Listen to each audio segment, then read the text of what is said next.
सरस्वती पूजा, अज्ञान से ज्ञान तक एक प्रेरक कहानी। यह कहानी सिर्फ एक पूजा की नहीं है। यह कहानी है ज्ञान, संस्कार और जीवन की सही दिशा की। कहानी की शुरुआत एक गांव था, ज्ञानपुर। नाम तो ज्ञानपुर था, लेकिन लोगों में ज्ञान की कमी थी। उसी गांव में रहता था अमन, उम्र 13 साल। अमन पढ़ाई से भागता था। किताब खोलते ही मोबाइल याद आ जाता। माँ कहती, बेटा पढ़ लो, ज्ञान काम आएगा। अमन हंसकर कहता, आजकल ज्ञान नहीं, पैसा चलता है। एक दिन स्कूल में मास्टर जी ने घोषणा की, कल सरस्वती पूजा है, सभी बच्चे पूजा में आएंगे। अमन ने दोस्तों से पूछा, ये सरस्वती पूजा क्यों मनाते हैं? इससे क्या फायदा? कोई जवाब नहीं दे पाया। दादी की एंट्री घर आकर अमन ने यही सवाल अपनी दादी से पूछा। दादी मुस्कुराईं और बोली, बेटा, यह सवाल बहुत बड़ा है। इसके जवाब के लिए एक लंबी कहानी सुननी पड़ेगी। तैयार हो? अमन बोला, अगर कहानी है तो सुनूंगा। अज्ञान का समय, दादी ने कहा। बहुत पुराने समय की बात है, जब दुनिया में ज्ञान का प्रकाश कम था। लोग ताकतवर तो थे, लेकिन समझदार नहीं। राजा अहंकारी थे। विद्यार्थी सिर्फ नंबर के लिए पढ़ते थे। गुरु का सम्मान नहीं था। तब भगवान ब्रह्मा चिंतित हुए।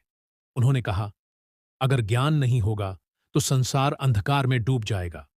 मां सरस्वती का प्रकट होना, उसी क्षण वीणा की मधुर ध्वनि गूंजी। सफेद प्रकाश से प्रकट हुई मां सरस्वती। सफेद वस्त्र, शुद्धता, हाथ में पुस्तक, विद्या हाथ में वीणा, कला और संतुलन पास में हंस, विवेक। मां सरस्वती बोली, मैं सिर्फ किताबों का ज्ञान नहीं देती, मैं सही सोच देती हूं। ज्ञान का सही अर्थ, दादी ने अमन से पूछा। बेटा, तुम्हारे हिसाब से ज्ञान क्या है? अमन बोला, पढ़ना लिखना। दादी बोली, नहीं बेटा, ज्ञान का मतलब है सही और गलत में फर्क, अहंकार से दूर रहना, विद्या के साथ संस्कार, शक्ति के साथ जिम्मेदारी। पहला शिष्य, गरीब बालक। एक गरीब बालक था, नीलू। उसके पास किताबें नहीं थीं, लेकिन सीखने की लगन थी। मां सरस्वती ने उसे आशीर्वाद दिया। नीलू बड़ा होकर महान शिक्षक बना। सीख, साधन नहीं, संकल्प जरूरी है। दूसरा शिष्य, घमंडी राजा। एक राजा बहुत पढ़ा लिखा था, लेकिन घमंडी। मां सरस्वती ने कहा, ज्ञान अगर अहंकार लाए तो वह ज्ञान नहीं, बोझ है। राजा ने अपनी गलती समझी और न्यायप्रिय बना। सीख, ज्ञान विनम्र बनाता है। सरस्वती पूजा की परंपरा। दादी बोली, बसंत ऋतु आई, पीले फूल खिले। तब लोगों ने तय किया, इस दिन हम ज्ञान की देवी की पूजा करेंगे।